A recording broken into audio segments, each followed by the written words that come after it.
अस्सलाम वालेकुम नाज़रीन, आप देख रहे हैं प्रोग्राम दो टोक। मैं हूं किरण नाज। शुक्रिया सिपाही सालार पाकिस्तान जनरल आसिम मुनीर, शुक्रिया पाकिस्तान के अजीम साइंसदान, शुक्रिया तमाम सियासी क़यादत का। इख्तलाफात कितने भी थे लेकिन मुल्की दिफा के लिए प्रोजेक्ट हर दौरे हुकूमत में जारी रहा। पाकिस्तान के मीज़ाइल निज़ाम से इंडिया की घबराहट की वजह तो सबको मालूम है। इजरायली तशवीश का अंदाज़ा भी बखूबी है, लेकिन अमरीका बहादुर क्यों पाकिस्तान के बैलिस्टिक मीज़ाइल प्रोग्राम से घबरा गया है। 2 रोज़ पहले अमरीका ने पाकिस्तान के बैलिस्टिक मीज़ाइल प्रोग्राम से मुंसलिक 4 कंपनीज पर पाबंदी आयद की, जिसकी जद में पहली मरतबा मीज़ाइल प्रोग्राम की निगरानी करने वाला सरकारी इदारा नेशनल डेवलपमेंट कॉम्प्लेक्स भी आया है।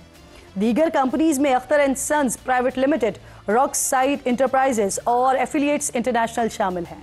अमरीकी महकमा खारजा के एलामिये में कहा गया था कि पाबंदियां एग्जीक्यूटिव ऑर्डर के तहत लगाई गई हैं, जो हथियारों और उनके ज़राए तरसील के फैलाव को रोकने के लिए नाफिज किया गया है। अमरीका ने इल्ज़ाम आयद किया कि एनडीसी पाकिस्तान के शाहीन सीरीज़ के बैलिस्टिक मीज़ाइल्स की तैयारी और तरक्की में मुलव्विस है और इदारे ने मुबैना तौर पर मीज़ाइल लॉन्चिंग के लिए खुसूसी व्हीकल चेसेस और मीज़ाइल टेस्टिंग का सामान हासिल करने की कोशिश की है।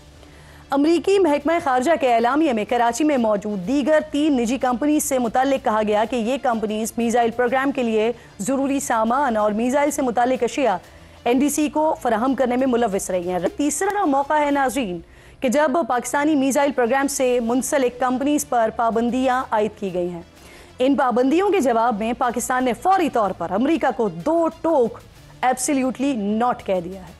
दफ्तर खारजा ने अमरीकी इक़दाम को मुतासिबाना करार देते हुए कहा था कि पाकिस्तान की स्ट्रेटेजिक सलाहियतों का मकसद जनूबी एशिया में अमन व इस्तेहकाम को बरकरार रखना है। तर्जुमान दफ्तर खारजा का मजीद कहना था कि इस तरह की पॉलिसीज़ खित्ते और इससे बाहर के स्ट्रेटेजिक इस्तेहकाम के लिए ख़तरनाक मुज़म्मिरात रखती हैं। पाकिस्तान का स्ट्रेटेजिक प्रोग्राम एक मुक़द्दस अमानत है।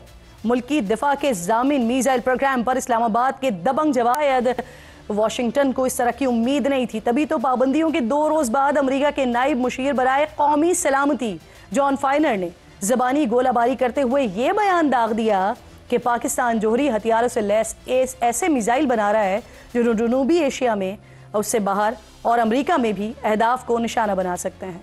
अमरीकी कौमी सलामती के नायब मुशीर का पाकिस्तान का जिक्र करते हुए अमरीका के मुखालिफिन चीन, रूस और शिमाली कोरिया का जिक्र करना पाकिस्तान को अमरीका के लिए उभरते हुए खतरे से ताबीर देना और फिर ये भी कहना कि अमरीका ने हर मुश्किल वक्त में इस्लामाबाद की मदद की है और मजीद ताउन जारी रखना चाहता है। लेकिन ऐसे में पाकिस्तान का ऐसी सलाहियत की तरफ जाना जो अमरीका के खिलाफ इस्तेमाल हो सकती है, अमरीका के लिए बाइसे तशवीश है। अमरीकी इंतज़ामिया की तरफ से ऐसा सख्त बयान आना और दहशतगर्दी के खिलाफ जंग में फ्रंट लाइन इत्तेहादी होने के बावजूद पाकिस्तान पर शकूक का इजहार करना, ये लहजा मामूल की बात नहीं है।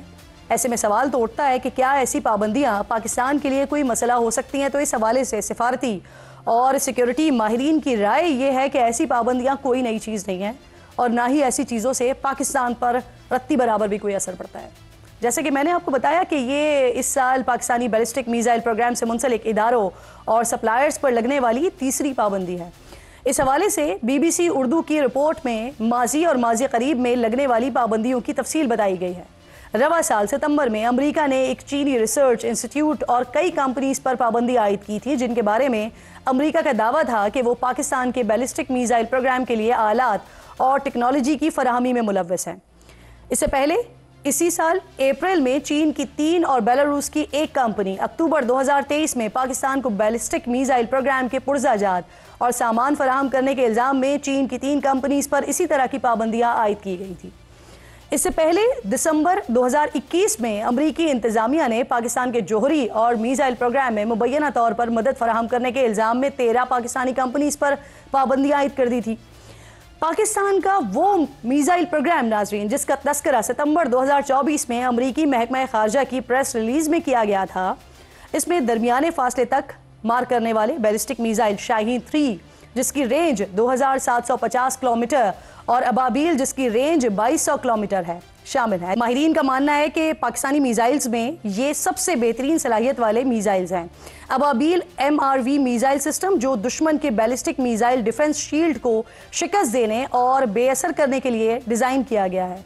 इस टेक्नोलॉजी की खासियत यह है कि अगर हदफ के करीब पहुंचने पर इसको रोकने या तबाह करने के लिए मिसाइल डिफेंस शील्ड या बैलिस्टिक मिसाइल सिस्टम मौजूद हो तो वो इसे कंफ्यूज कर सकती है।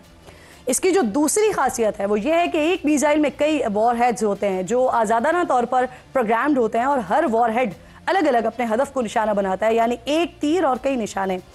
ये मिसाइल 5 लेयर्स वाले दुनिया के ताकतवर तरीन इजरायली डिफेंस सिस्टम को नाकारा बनाने की सलाहियत भी रखता है, जिसमें एरो और आयरन डोम से लेकर डेविड स्लिंग, इंटरसेप्टर और एंटी एयरक्राफ्ट गन्स भी शामिल है। यानी यहाँ ये कहना बिल्कुल भी बेजा नहीं होगा कि इजराइल पाकिस्तानी फौज के एन रडार पर है।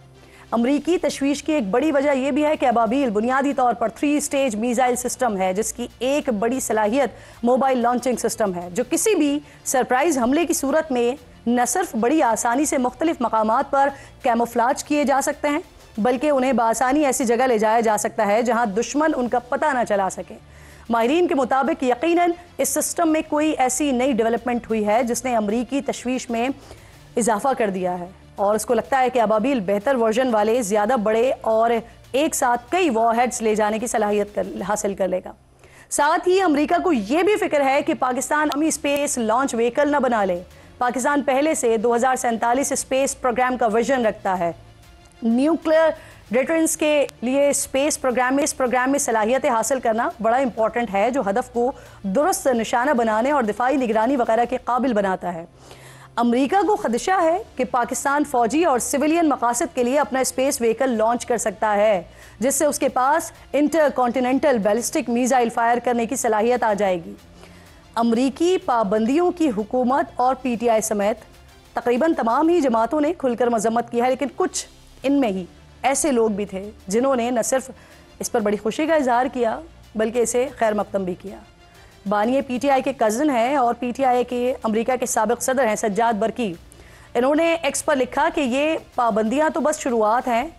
अब यहाँ नाज़रीन सवाल ये है कि हम अपनी सियासत के लिए इतने नीचे गिर जाते हैं कि रियासत को भी दाव पर लगाने से बाज नहीं आते हैं, अपने सियासी मफाद के लिए, मुल्की मफाद को कुर्बान करने के लिए तैयार हो जाते हैं। लेकिन ये जान लीजिए कि ये वक्त सियासत का नहीं है बल्कि रियासत का साथ देने का है। ये मुल्क है तो हम सब हैं।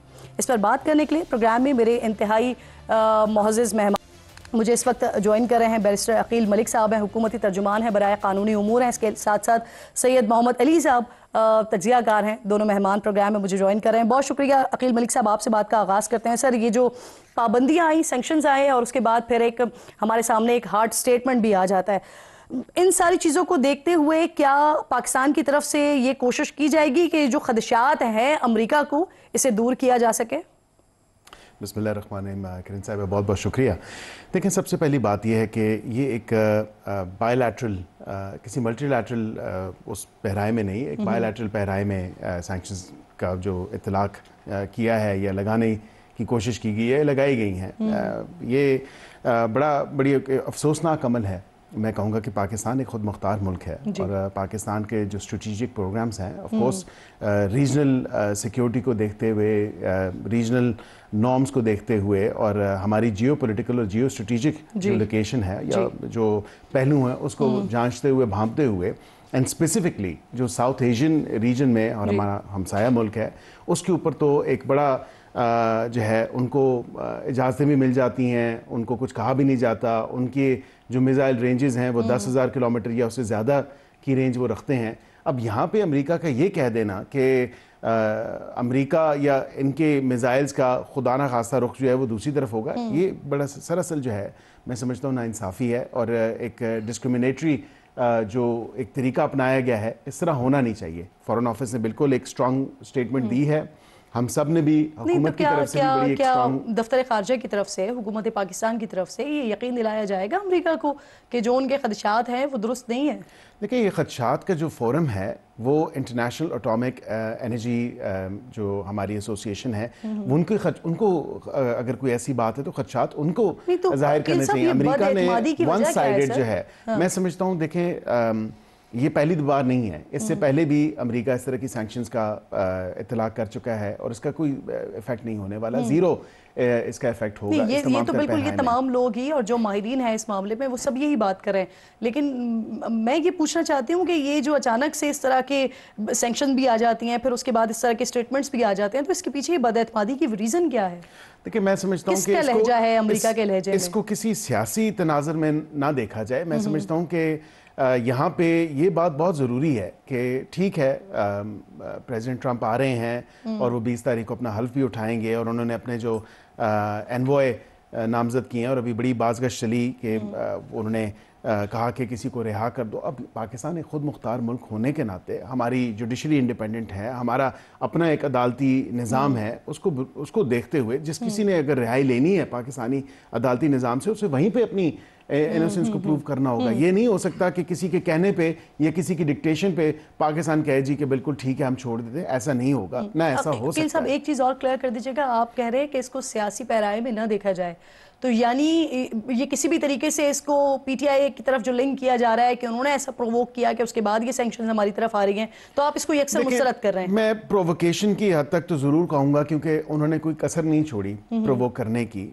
वो IMF के बाहर एहतजाज हो, IMF को ख़त हो, रेजोल्यूशन 901 हो हाउस ऑफ रिप्रेजेंटेटिव से, या दीगर UN का वर्किंग ग्रुप हो, या जो फोरम्स उनको मिले या नज़र आए, उन्होंने बिल्कुल अपना मुद्दा वहाँ पे पेश करने की कोशिश की। झूठा था, सच्चा था, ये बात की बातें हैं। लेकिन खदशात उनके अपने देखिए, प्रोवोकेशन तो हुई है, ये नहीं हो सकता कि प्रोवोकेशन, लेकिन यहाँ पे ये भी देखें कि उनकी अपनी पार्टी से, मैं इसलिए सियासी तनाज़ुर में ये नहीं इसलिए कह रहा हूँ कि सियासी तनाज़ुर में शायद इसको ना देखें या थोड़ा लाइटली इसको देखा जाए। वजह उसकी ये है क्योंकि उनकी अपनी पार्टी के लोगों ने भी इसको, कुछ लोगों ने, चंद लोगों ने कंडेम किया, लेकिन फिर हम देखते हैं कि पीटीआई ऑफिशियल USA से जो है उसको सपोर्ट मिल रही है। साजिद बरकी साहब जो है बिल्कुल वो भी कर रहे हैं, जुल्फ़िकार साहब अलग बात करते हैं, जुल्फी बुखारी साहब या फिर अपनी ही पार्टी में इतनी गुमगुम की क्लियर कर देना सर कि अब ये जो सैंक्शंस हैं इनका कोई ताल्लुक नहीं है पाकिस्तान तहरीक इंसाफ के किसी भी मामले से। देखिए, मैं तो ये नहीं कह सकता, ये तो अभी देखा जाएगा कि अगर उनकी तरफ से प्रोवोकेशन हुई है, अगर उनकी तरफ से लॉबिंग हुई है, जो कि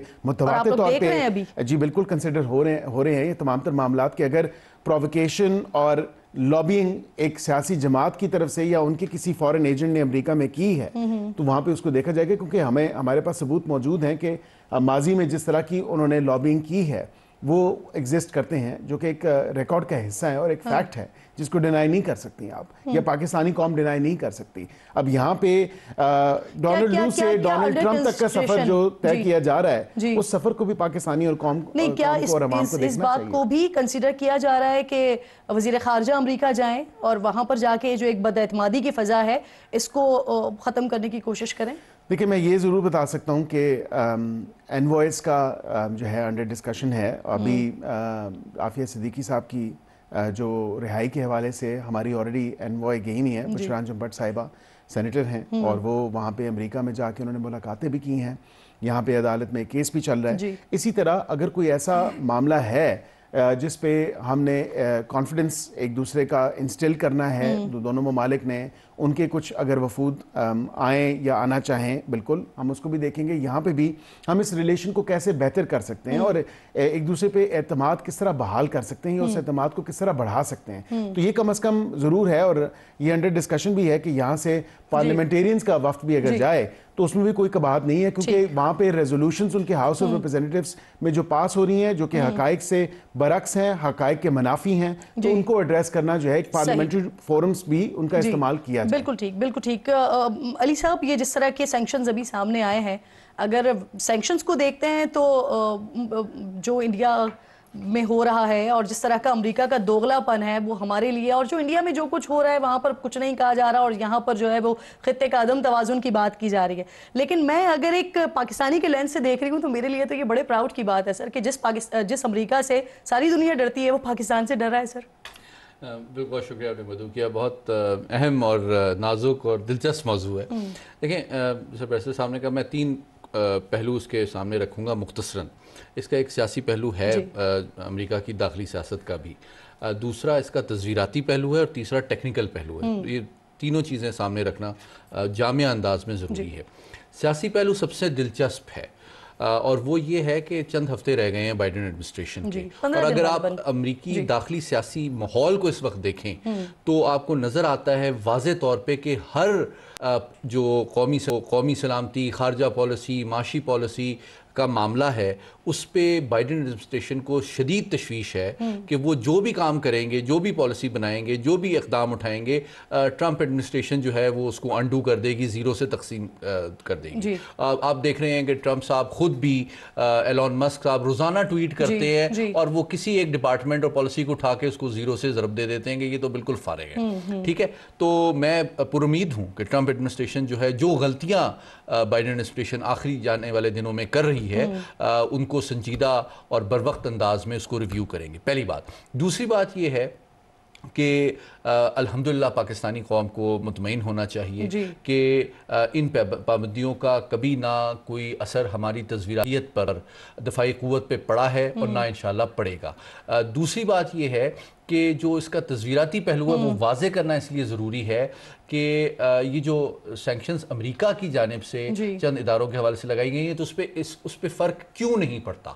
फ़र्क इसलिए नहीं पड़ता कि ये डेफिनेटली एक सिफारती दबाव की कोशिश है, लेकिन जो कि पाकिस्तान की मुकम्मल तौर पर मिज़ाइल और एटमी सलाहियत जो है वो दाखिली वसाइल पर मबनी है और हमारे साइंसदानों और इंजीनियर्स की मेहनत का समर है, तो उसके ऊपर ना कभी कोई कमी आई है, ना किसी क़यादत ने, फ़ौज हो या सियासी क़यादत हो, ना कभी उसने समझौता किया है, ना हमारी कौम उसको इजाज़त देगी करने की, और किसी दबाव ने। और जहाँ तक सैंक्शंस की बात है तो पाकिस्तान को तो ये एजाज़ हासिल है कि हम अमेरिका के हमेशा से मोस्ट सैंक्शन डलाए रहे हैं, लेकिन हमने अपनी कौमी सलामती और स्ट्रेटेजिक डिटरेंस के ऊपर कभी कॉम्प्रोमाइज़ नहीं किया। अली साहब, एक सवाल यहाँ पर सर ये बनता है कि जब ये पाबंदियाँ, सैंक्शंस आ गई हमारे सामने, फिर उस पर स्टेटमेंट भी आ गया और आप तमाम लोग यही बात कर रहे हैं कि इसकी कोई इम्पैक्ट इसका है नहीं, तो जिस चीज़ का इम्पैक्ट है नहीं उस पे फिर इतना ये तो वावेला क्यों, या उस पे फिर इतनी बात क्यों है? ये पाबंदियां, अगर इसका इम्पैक्ट ही नहीं है तो जी बिल्कुल, ये पहलू एक्चुअली दो पहलू हैं जो बहुत ही दिलचस्प हैं। वो मैंने जिस तरह कहा कि आखिरी चंद हफ्ते हैं, और ये डिप्टी नेशनल सिक्योरिटी एडवाइजर नहीं है, he is deputy assistant to the president on national security issues. Let me clarify this. तो बेसिकली वो आप जानते हैं कि 3-4 हफ्ते के बाद, मैं अमेरिका में रहा हूँ, वाशिंगटन में कई साल रहा हूँ, अहम जगहों पे मैंने काम किया है, तो मैं आपको बताना चाहता हूँ कि ज़ल्मे खलीलज़ाद की तरह 3-4 हफ्ते के बाद ये बेरोज़गार हो जाएंगे, और इस तरह के बयानात एक अमरीकी थिंक टैंक से दे के वो सिग्नल दे रहे हैं इंडिया को कि जनाब मैं आपके एजेंडे को आगे बढ़ाने के लिए अवेलेबल हूँ, मुझे किसी थिंक टैंक में रोज़गार और नौकरी दे दें ताकि मैं आपके बयानिए को पाकिस्तान पर दबाव डालने के लिए अमरीकी बेल्ट के सीवी अमरीका भारत को लग रही है, क्योंकि बहुत से अमरीकी थिंक टैंक, ये एक हकीकत है कि भारतीय जो माशी तरक्की है वो सिर्फ उसका फायदा भारतीय अवाम को नहीं मिल रहा, वो ये पैसा अमरीका की लॉबिंग में भी इस्तेमाल करते हैं, बट अली साहब, तो वो अपने आप को अवेलेबल कर रहे हैं। जो स्टेटमेंट है, स्टेटमेंट की हद तक तो उन्होंने सीवी लगा दी, लेकिन इधर जो पाबंदियां लग गई हैं वो अलग है ना सर, वो तो लग गई हैं। हाँ, लेकिन वो मैं वही बताना चाहता हूँ कि उसका टेक्निकल और स्ट्रेटेजिक उसका कोई असर इसलिए नहीं पड़ेगा क्योंकि हम अमेरिका से कोई चीज ऐसी लेते नहीं है जो कि हमारे न्यूक्लियर और मिसाइल प्रोग्राम में इस्तेमाल हो, नंबर 1। नंबर 2, एक चीज की मैं तस्दीक करना चाहता हूँ कि Pakistan is under no obligation to cooperate or share anything regarding strategic program। Ali sahab एक चीज इसमें कोई लीगल ऑब्लिगेशन हमारे ऊपर नहीं है और ना हमारे ऊपर कोई दबाव का असर पड़ता है। सर मैं ये समझना चाहती हूँ कि इस पाबंदी का रीजन क्या है, हमारे ऊपर किसी किस्म की पाबंदी लीगली हो नहीं सकती, लेकिन दूसरी तरफ सर एक और चीज भी है, क्या अमेरिका इस तरह की पाबंदियों से दबाव डालकर कुछ और पाकिस्तान से हासिल करना चाह रहा है? देखिए, ये मैं इस बात को वाजे करना चाहता हूं कि आखिरी चंद हफ्ते जो बाइडेन एडमिनिस्ट्रेशन के हैं वो अमेरिका की जिम्मेदाराना लॉन्ग टर्म तस्वीराती पॉलिसी या हिकमत अमली की तर्जुमानी नहीं करते। अमेरिका, इसका सबूत मैं देना चाहता हूं कि बाइडेन एडमिनिस्ट्रेशन की भी जो नेशनल सिक्योरिटी पॉलिसी, जो कि पब्लिक डॉक्यूमेंट है, 40 पेज का, गूगल करें पढ़ सकती हैं, उसमें पाकिस्तान का लफ्ज भी नहीं है, ठीक है? तो ये तर्जुमानी नहीं हो रही, ये सीवी बन रहा है, नंबर 1। नंबर 2 ये कि वो इंडिया, ये एक हकीकत है कि इंडिया का असर रसूख बेल्टवे के अंदर अमेरिकन पॉलिसी साझेदारों पे बढ़ रहा है, और जिसको हमें डिप्लोमेटिकली और हमारी डायस्पोरा को और इंटेलेक्चुअली, एकेडमिकली कंटेस्ट और काउंटर करना हमारे स्कॉलर्स का, हमारे सिर्फ ये हमारे डिप्लोमेट्स का काम नहीं है, ये हमारे स्कॉलर्स का काम है कि एक्सपोज करें कि इस इल्ज़ाम में कोई हकीकत नहीं है। तीसरी बात जो मुझे टेक्निकल बतानी मुख्तसरन इसलिए ज़रूरी है कि ये वाजे करना ज़रूरी है कि पाकिस्तान की जो एटमी और मिसाइल प्रोग्राम है उसका वाहिद मकसद इस खित्ते में अमन को कायम करना, भारत की जानिब से किसी जारियत को नाकाम बनाना है। हमें ये एक हकीकत है। एग्जैक्टली बिल्कुल ऐसा ही है। अली साहब यहीं से सवाल ले लीजिए सर। कुछ लोगों का मानना यह है कि जो अमेरिका की तरफ से स्टेटमेंट आया या जो पाबंदियां आई हैं वो बेसिकली अमेरिका को अपने लिए डर नहीं है, वो डर है इसराइल के लिए।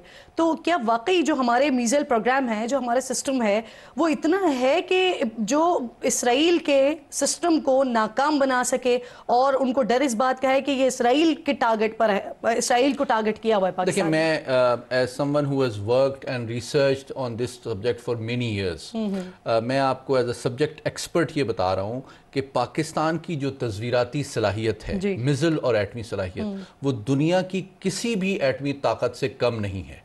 लेकिन इसका मकसद जो है भारत के साथ आर्म्स रेस में इंगेज करना, पूरी आलमी ताकतों को चैलेंज करना, तड़ियाँ लगाना नहीं है। हम एक माशी मसाइल के दौर से निकल रहे हैं, तो ऐसे टाइम पे हम एक जिम्मेदार एटमी ताकत के तौर पे अपनी सलाहियत को सिर्फ अपने दिफा और सलामती के लिए इस्तेमाल करना चाहते हैं। हाँ, अलबत्ता भारत की ये कोशिश है जिसका हमें इदराक करना चाहिए कि वो पाकिस्तान और अमेरिका के दरमियान गलत फहमियाँ पैदा करने के लिए इस तरह के बयानिए घड़ता है। तो हमें इसकी रियलिटी और एजेंडे को देखना चाहिए बजाय कि हम और उसको दलाइल और हकायक से सामने रखना चाहिए। इंपॉर्टेंट बात यह है कि भारत के पास इस वक्त ऐसे मिसाइल और बैलिस्टिक मिसाइल न्यूक्लियर सबमरीन्स मौजूद हैं जो कि सलाहियत रखती हैं कि वो चीन और पाकिस्तान के साथ साथ बिलाखिर अमेरिका को भी निशाना बनाएंगी। ये वो हकीकत है जिससे सरफे नजर करना और चीन के खिलाफ उसकी सिक्योरिटी कमिटमेंट को ओवर एस्टिमेट करना एक अमेरिका की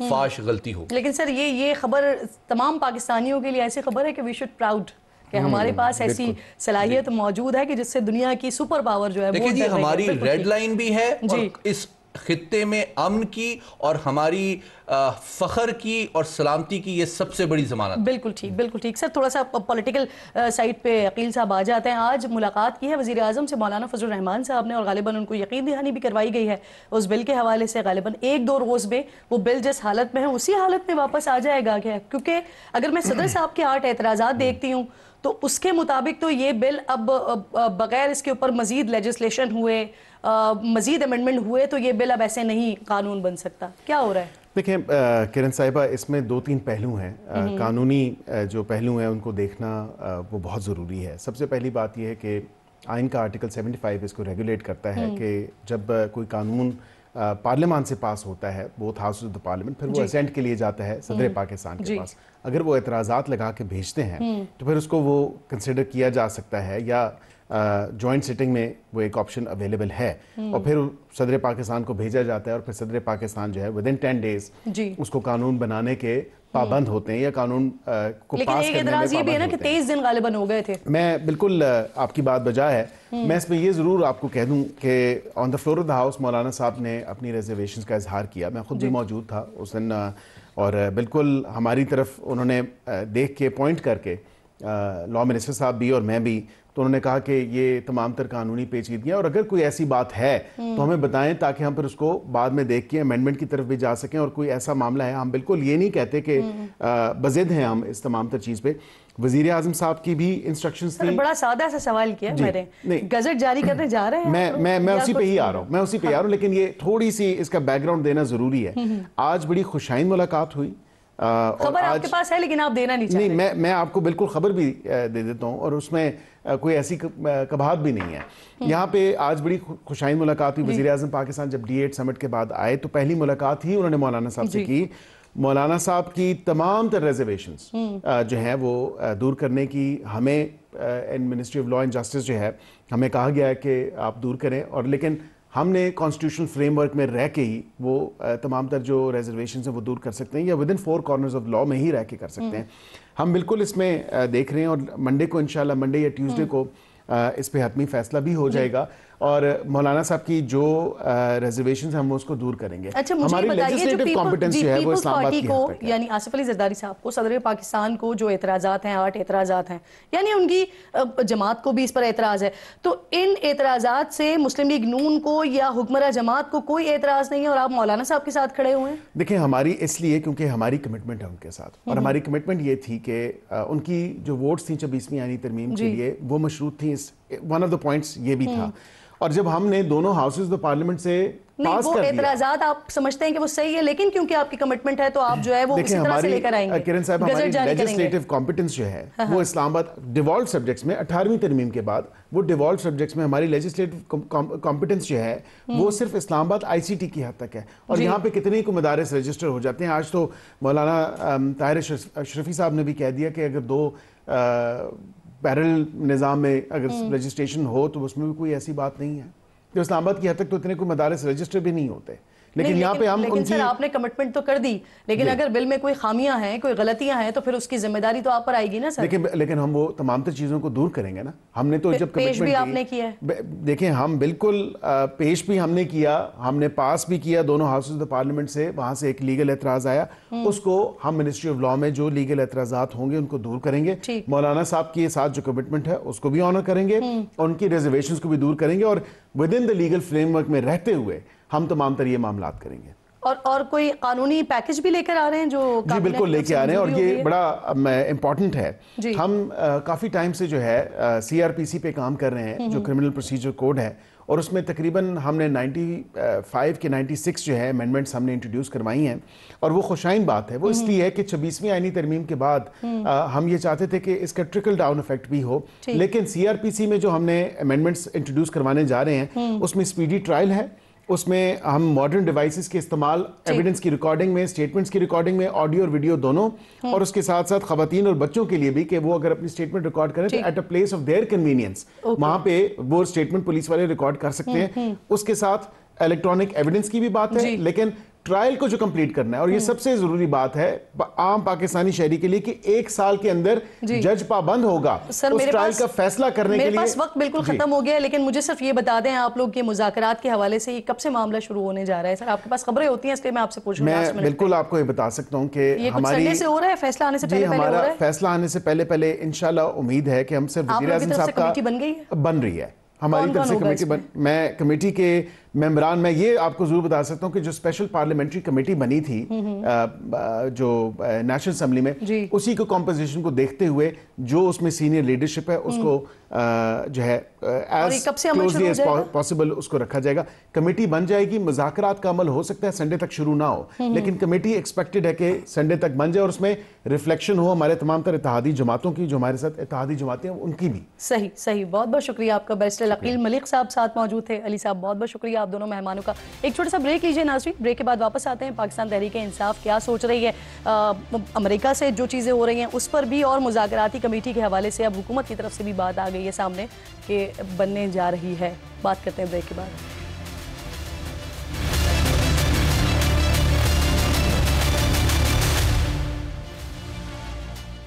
प्रोग्राम में एक बार फिर आपको खुशामदीद कहती हूँ। मलिक अहमद खान बछड़ साहब रहनुमा हैं पाकिस्तान तहरीक इंसाफ के, अपोजिशन लीडर हैं पंजाब असेंबली में, मुझे ज्वाइन कर रहे हैं। बहुत बहुत शुक्रिया आपका सर, वक्त की शुक्रगुजार हूँ। सबसे पहले तो अभी ब्रेक से पहले बात हो रही थी, बैरिस्टर अकील मलिक ये बता कर गए हैं कि सैटरडे से गालिबन इस पर काम शुरू हो रहा है और संडे तक जो कमेटी है मुज़ाकरात के लिए वो बन जाएगी। मुज़ाकरात शायद संडे से शुरू ना हो सके, लेकिन कमेटी बन जाएगी। सर पाकिस्तान तहरीक इंसाफ इस बात को किस तरह से देख रही है? देखें जी किरण, बात यह है कि पाकिस्तान तहरीक इंसाफ तो 8 फरवरी को जब इलेक्शन हुआ और जिस तरह पाकिस्तान तहरीक इंसाफ का मैंडेट चोरी किया गया, तो उसके बाद भी पहले दिन से ही हम तो मुज़ाकरात के हामी हैं। और हम किसके साथ मुज़ाकरात चाह रहे हैं? हम चाह रहे हैं बाख्तियार मुज़ाकरात, बाख्तियार क़ुव्वतों के साथ। वो अगर अख्तियार इनके पास हो तो वेल एंड गुड, अदरवाइज़ ये कभी भी कमेटी भी नहीं बनाएंगे और कभी भी ये मुज़ाकरात भी नहीं करेंगे जब तक इनको जो लाने वाले हैं वो इनको को ग्रीन सिग्नल नहीं देंगे। सबसे पहली बात। दूसरी बात ये जी कि कमेटी तो ये बना देंगे, लेकिन इनके पास अख्तियारात कहाँ से आएंगे? हम ये समझते हैं कि हम मुज़ाकरात पे यकीन रखते हैं डे फर्स्ट से, बट बाख्तियार मुज़ाकरात। अगर 9 मई को ये जुडिशल कमीशन बना देते 9 मई वाले वाक़े पे, तो मेरे ख्याल में ऐसे वाक़यात जो अब हुए नहीं होने थे।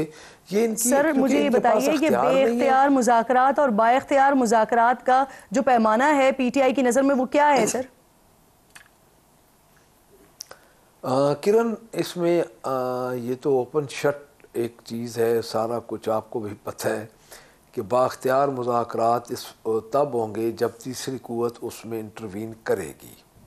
मेरा जो ख्याल है, बल्कि मेरा ख्याल नहीं, हम सबका यही ख्याल है कि इस्टेब्लिशमेंट के बग़ैर, उनकी इंटरवीन के बग़ैर कैसे मुज़ाकरात होंगी। इनके पास अख्तियार नहीं है, क्योंकि जो वाक़या हुआ है आखिरी वाक़या, यानी ये हालात शुरू हुए 8 फरवरी से और ख़त्म हुए 26 नवंबर तक।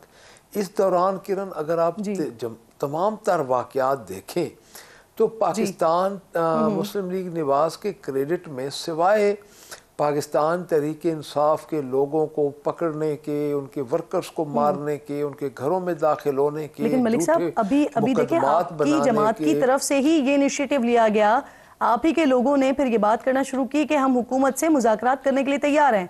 तो फिर अभी जो आप लोग मुज़ाकरात की बात कर रहे हैं, फिर वो क्या है सर? तो हम तो तैयार हैं ना मुज़ाकरात के लिए।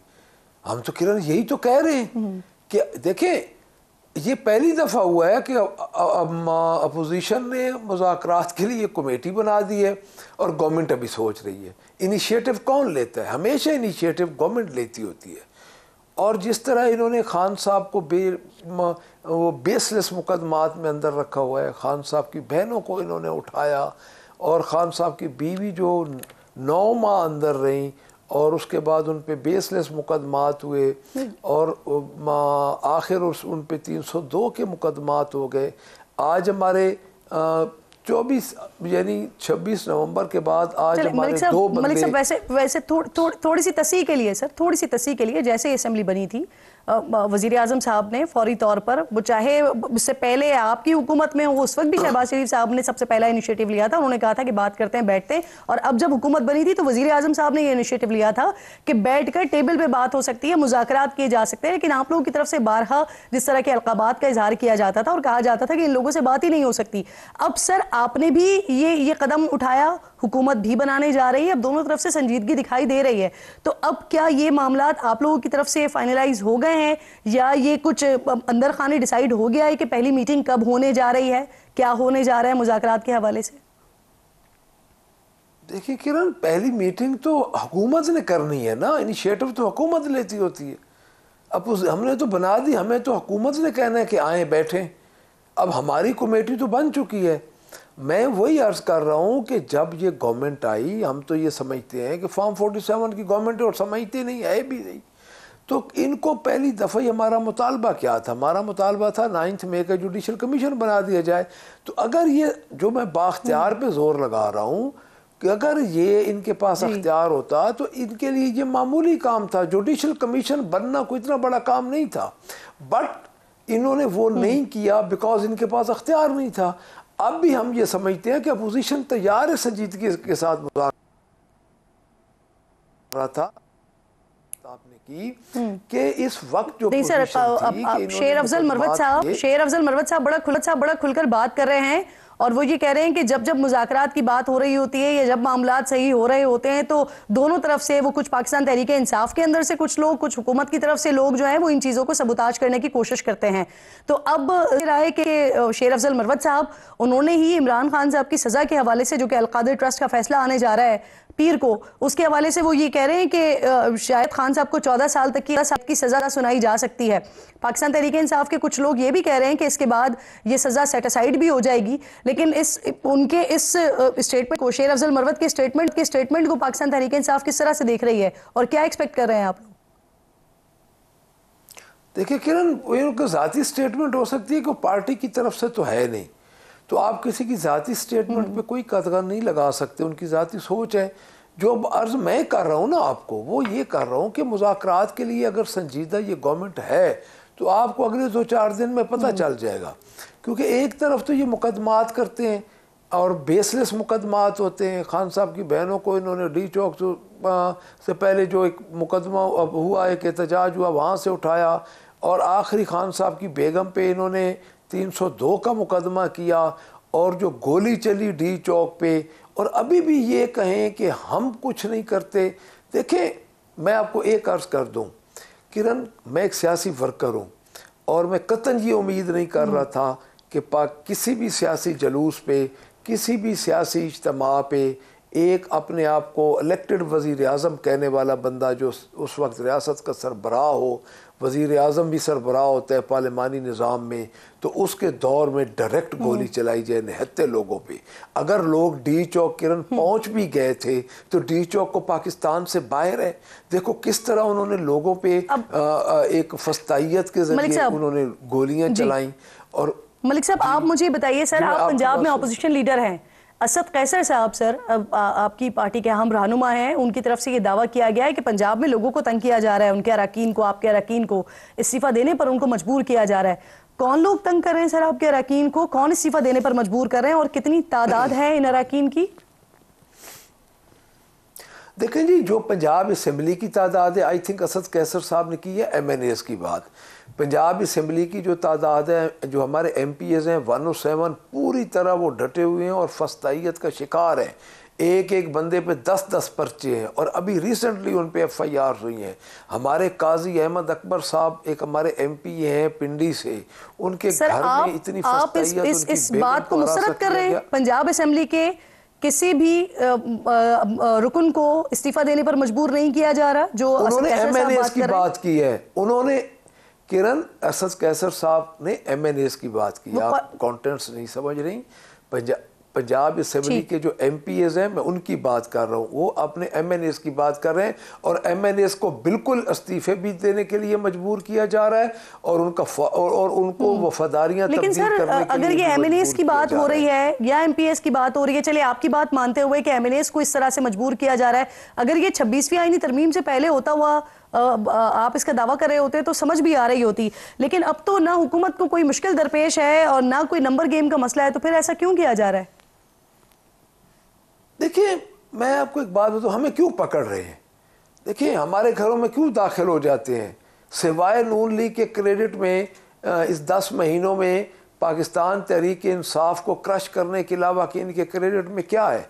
तो अभी उनके नंबर भी पूरे, उनको क्या ज़रूरत है? नए नए पर्चे कर रहे हैं। अभी हमारे 2 कारकुन आज बाजियाब हुए हैं और उनके नाखून और उंगलियां कटी हुई थी।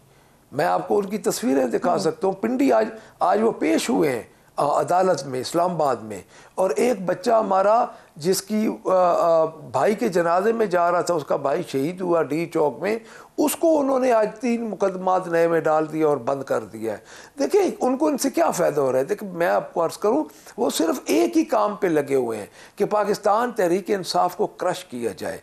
बट मैं एक बात आपको ये बता दूं कि डी चौक वाला मामला जो है इनके गले पड़ चुका है और ये बिल्कुल उस मामले से नहीं निकल सकते, और इस मुस्लिम लीग नून के गले में वो पड़ा हुआ है और वो इंशाअल्लाह ताला इनको आखिर तक लेके एक और मामला भी इस पे क्या समझते हैं कि क्या सर जो आप लोगों की तरफ से इसके ऊपर रिएक्शन, और ख़ास तौर पे जो अमेरिका में आपकी क़यादत बैठी हुई है, जो ये साबिक़ सदर रहे हैं वो बैठे हुए हैं और जिस तरह से वेलकम कर रहे हैं, अमेरिका की तरफ से कुछ सैंक्शंस पाकिस्तान पे लगाए जाते हैं, यहाँ पर तो हम देखते हैं कि आपके कुछ अरकान जो हैं वो इस एक्स पर इसकी मजम्मत करते हैं, लेकिन वहाँ पर जो आपका अमेरिका का सारा चैप्टर देख रहे हैं बरकी साहब, सज्जाद बरकी साहब, वो इसको वेलकम करते हैं, इसके हक में स्टेटमेंट देते हैं। क्या कहते हैं इस पर आप?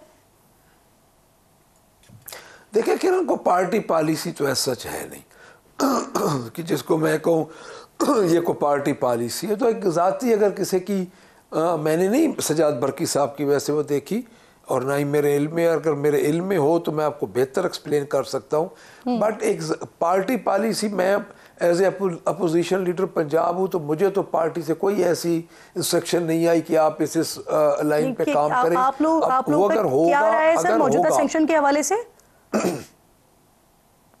जी सॉरी, आप लोगों की राय क्या है मौजूदा सैंक्शंस के हवाले से सर? डेफिनेटली जी, पाकिस्तान के हालात के मुताबिक जो पाकिस्तान पे सेंक्शंस अगर लगें या लगनी है या लगेंगी तो वो पाकिस्तान के लिए अच्छा तो नहीं है। मैं उसको इंडोर्स तो नहीं कर रहा, बट ये भी तो समझे ना, ये जो पाकिस्तान ये आपकी पार्टी पॉलिसी है सर? आपकी पार्टी पॉलिसी क्या है सर?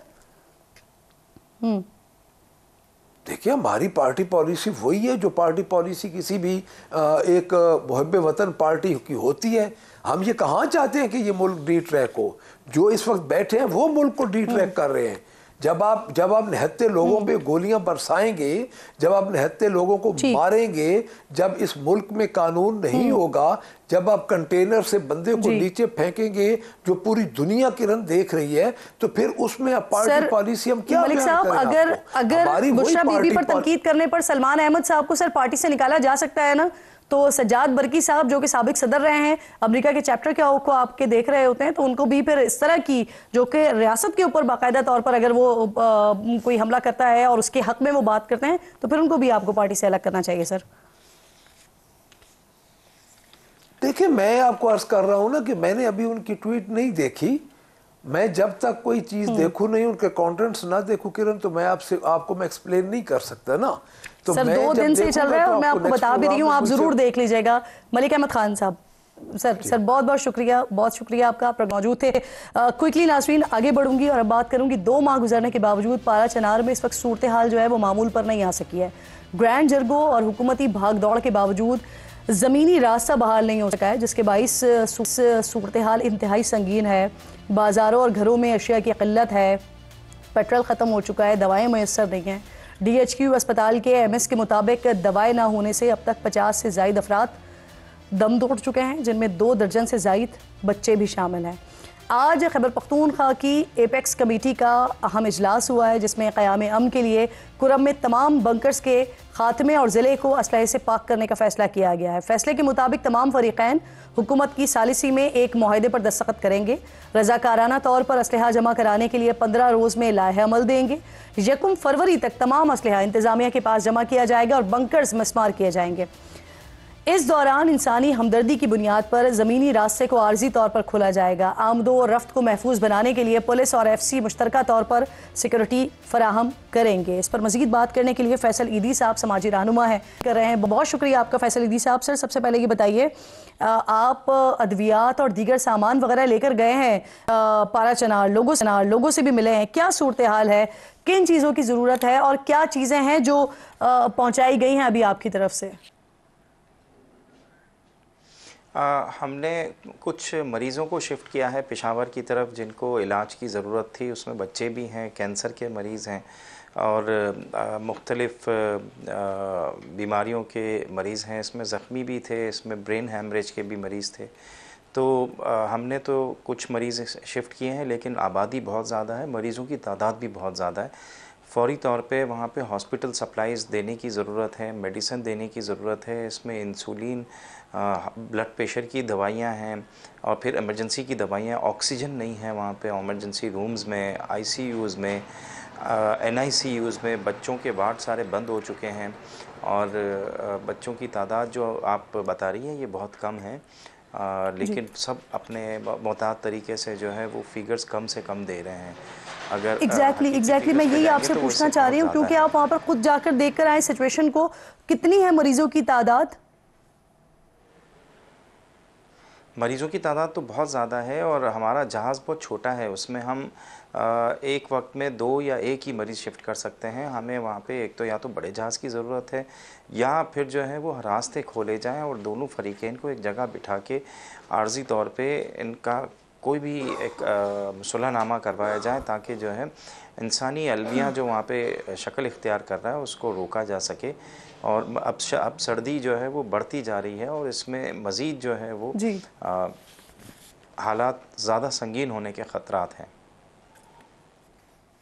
अच्छा, मुझे ये बताइए कि DHQ अस्पताल के MS हैं, उन्होंने दावा किया है कि अद्वियात की किल्लत की वजह से 2 माह में 54 लोग अपनी जानों से जा चुके हैं, 29 बच्चे इसमें शामिल हैं। सूबाई हुकूमत कह रही है कि ऐसा कुछ भी नहीं है, तो आपने वहाँ क्या देखा है? हाँ देखें, जो MS बता रहे हैं ना, ये फिगर बहुत मोहतात तरीके से बता रहे हैं, इससे ज़्यादा है। बच्चों की हलाकतें इससे बहुत ज़्यादा हैं। प्राइवेट अस्पतालों की अगर आप जाके फिगर लेंगे वो भी इसमें शामिल करें, क्योंकि उनके पास भी ना दवाइयाँ हैं, ना कुछ है, ना हॉस्पिटल है। उनके पास तो हॉस्पिटल भी नहीं है, छोटे क्लिनिक्स हैं। तो मामला सही नहीं है। इनको असल में सूबाई हुकूमत और वफाकी हुकूमत गलत बयानी कर रही है। देखिए, सूबाई हुकूमत और वफाकी हुकूमत इस वक्त आपस में लड़ रहे हैं। इनको आपस में इस मामले के ऊपर संजीदगी से बैठना होगा और इसको हल करना होगा। और इसको नहीं हल करेंगे तो इंसानी अलमिया पैदा होगा और ये मामला फैलेंगे दूसरे इलाकों की तरफ। मुझे ये बताइए, क्योंकि आप बता रहे हैं कि संगीन सूरत हाल है, तो कितने ऐसे मरीज़ हैं जिन्हें फ़ौरी तौर पर बड़े शहरों में मुंतकिल करना ज़रूरी है, जिन्हें फ़ौरी तौर पर तिब्बी इमदाद की ज़रूरत है? सैकड़ों की तादाद में मरीज़ हैं, सैकड़ों की तादाद में, जिनको हम नहीं कर पा रहे हैं। हमारा जहाज़ बहुत छोटा है और रास्ते खुलेंगे तो ही सारी चीज़ें हो सकती हैं। ये इस तरीके से मामलात नहीं चलेंगे। आइडेंटिफाई कर सकते हैं किन किन इलाकों में पारा चनार के इस वक्त ज़ख्मी मौजूद हैं? देखें, एक तो ख़ुद पारा चनार में मौजूद हैं, फिर जो बॉर्डर के करीब 3-4 सुन्नियों के इलाके हैं, जो सुन्नियों के गांव हैं, उनमें भी बहुत बड़ी तादाद है बीमारों की जिनको इलाज की ज़रूरत है। इनमें कैंसर के मरीज़ हैं, इसमें किडनी के मरीज़ हैं, इसमें हार्ट के मरीज़ हैं, बहुत सारे बच्चे हैं। इसलिए बेहतर होगा कि इनको सप्लाइज़ दी जाए, हॉस्पिटल्स को जो है वो चीज़ें दी जाएँ जो जो जो ऑपरेशंस के लिए, आईसीयूज़ के लिए, एनआईसीयूज़ के लिए, और जो नॉर्मल जो इलाज होता है उसके लिए जो चीज़ें चाहिए उनको सप्लाइज़ की जाए, सप्लाई दी जाए, ताकि जो है वो अच्छा, बड़ी मुझे ये आबादी, बताइए 4 कि लाख इस की वक्त आबादी है, एक हेलीकॉप्टर, 2 जब हेलीकॉप्टर आपने वहाँ जाने का फैसला किया, फैसल साहब, आपने जब वहाँ जाने का फैसला किया तो ये आपका अपना फैसला था या हुकूमत ने आपसे मदद तलब की है? नहीं, हुकूमत ने हमसे रब्ता नहीं किया था। हुकूमत तो इसको डाउन प्ले कर रही है। वो बता रही है कि कोई भी इस तरह की सिचुएशन नहीं है।